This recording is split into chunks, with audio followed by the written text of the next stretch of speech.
I got really curious thinking about where the names of D&D creatures come from. Why do a lot of these monsters have the names that they do?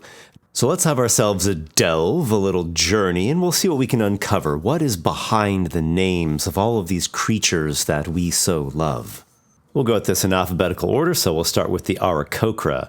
The exact origin of this name is not clear, but it does seem to be composed of something like air or eidos from Greek, and the Kokra part does seem reminiscent of the word rock, as in the mythological bird, R-O-C, rock. The Aboleth is another tricky one to figure out. It's not really known how this name got created. It does seem reminiscent of a couple things, though. The A-B-O, abo at the beginning, is reminiscent of abomination, and the L-E-T-H, leth at the end, does seem like a Hebrew etymology. There is a Hebrew word, shibboleth, meaning stream or torrent, so it could mean that this is composed of a abomination, horror from underwater streams. Asmodeus actually comes from the Bible, technically from the book of Tobit, which is in the biblical Apocrypha.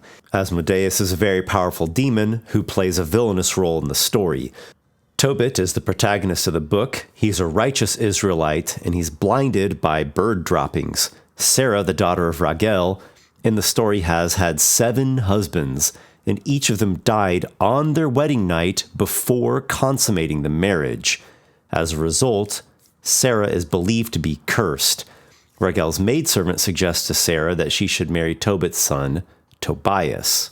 Tobias is guided by the archangel Raphael. He sets out on a journey to marry Sarah. On the night of their wedding, Tobias is instructed by Raphael to burn a fish's liver and heart to drive away the demon Asmodeus. As it turns out, it was Asmodeus who had been killing Sarah's husbands before they could consummate the marriage. Asmodeus himself was smitten with Sarah and filled with envy and rage. So Tobias follows the instructions, burns the fish's heart and liver, and that repels Asmodeus. The archangel Raphael pursues him and binds him. Tobias and Sarah thus go on to have a successful marriage. I also got curious about the etymology of this name, Asmodeus, because the deus part obviously is the same as deus, the word for God, in Latin, also in Portuguese by extension. But the asmo part, I'm not familiar with. I can't relate that to anything. I did a bit of looking around online, and it seems that the name Asmodeus and its variant Ashmodai are believed to be derived from an Avestan name, so we're talking old Persian type etymology here. The name Aishma Daiva. This is composed of Aishma, meaning wrath, and Daiva, meaning demon. There are a bunch of other variants on this name Asmodeus, and it's kind of its own rabbit hole. It's very curious and actually kind of freaky when you think about it. D&D's most powerful archdevil has a name that comes from the real world with this ancient and dreadful connotation to it. The Annis Hag comes from English and Scottish folklore. She's also known as Black Agnes or Black Anna. Annis is actually a girl's name in Scotland. The Black Annis or Black Agnes is a boogeyman type figure in English folklore. She is described as a kind of witch or hag with iron claws and a taste for human flesh. Particularly, she likes to eat children. She's possibly based on the Celtic Anu, though some people claim that she's based on a real person, Agnes Scott. The archdevil Baalzebul is a variant on the name Baalzebub or Beelzebub. As you might already know, this comes from the Bible, both Old Testament and New. In various Semitic languages, the word Baal means Lord or Master. Therefore, the translation for Baalzebub is Lord of the Flies. In the Old Testament Book of Kings, Baalzebub or Baal-Zevuv is a deity that the Philistines are worshiping in the city of Ekron. In the New Testament, in the 3 synoptic Gospels of Matthew, Mark, and Luke, there are similar contexts given in which the scribes accuse Jesus Christ of driving out demons by the power of Beelzebub, the prince of demons. This is also when Jesus gives his famous rebuttal, "Every kingdom divided against itself will be ruined, and every city or household divided against itself will not stand." We think of Bahamut as the platinum dragon, this good-aligned god of all the best and noble qualities of dragons in D&D. Well, actually, the name Bahamut, or Bahamut, has origins in the ancient Middle East, specifically within the context of Islamic lore. In this tradition, Bahamut is often described as a giant fish or a whale that carries the whole world on its back. Bahamut, in turn, is supported by an angel who stands on a stone, and beneath this stone is hell. The concept is part of a symbolic cosmological structure. The name Baelor has its origins in Irish mythology, specifically in the tales of the Tuatha De Danann, who are a group of supernatural beings. Baelor is often portrayed as a powerful and malevolent giant. In fact, Baelor does not refer to a type of creature, but rather one specific creature. He is a Fomorian king, and really a very monstrous figure. He's associated with death and destruction. One of the most well-known stories featuring Baelor is the Battle of Mogtired, where he plays a significant role. He's described as having this one single giant eye in the middle of his forehead, and when it opens, he wreaks havoc and destruction. In the Battle of Mogtired, he is ultimately defeated by the hero Luv, who pierces Baelor's eye with a magical spear. This makes me think of a couple different things. One, of course, being the Cyclops scene in the Odyssey. The other, perhaps even more obvious, is the Battle of Khazad-dûm from Fellowship of the Ring, which features the famous battle of the Fellowship led by Gandalf against the Balrog, the ancient and powerful demon. Baphomet has a complex and somewhat controversial history. Its origins are not entirely clear. The most well-known association with the name comes from the medieval period, during the Inquisition and the persecution of the Knights Templar. In the early 14th century, the Templars were accused of heresy, and the name Baphomet was mentioned during their trials. It was described as an idol or a head that the Templars were accused of worshipping. In later centuries, particularly in the 19th and 20th centuries, the name Baphomet became associated with occultism. The occultist Eliphas Levi in the 19th century created that iconic image of Baphomet. You know, the one with the goat head, and it has wings and an androgynous anatomy, and combines in various mystical and alchemical symbols. Then that brings us into contemporary pop culture, and this Baphomet name and image gets used sometimes as a symbol for the occult or for Satanism. The term bugbear has origins in English folklore and literature. It's used to describe a sort of scary, mythical creature. It's often portrayed as this threatening, lurking figure. Really, it's a kind of boogeyman. It's a creature that adults will use to frighten children into behaving well. The name Demogorgon actually has origins in classical mythology, and it's associated with a figure in demonology.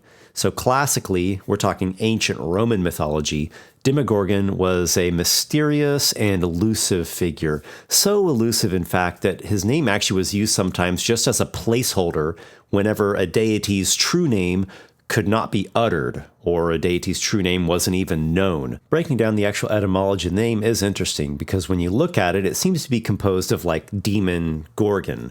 Well, if we trace it back to the Greek roots, the demos part from the beginning means people or population, as in democracy, meaning rule by the people.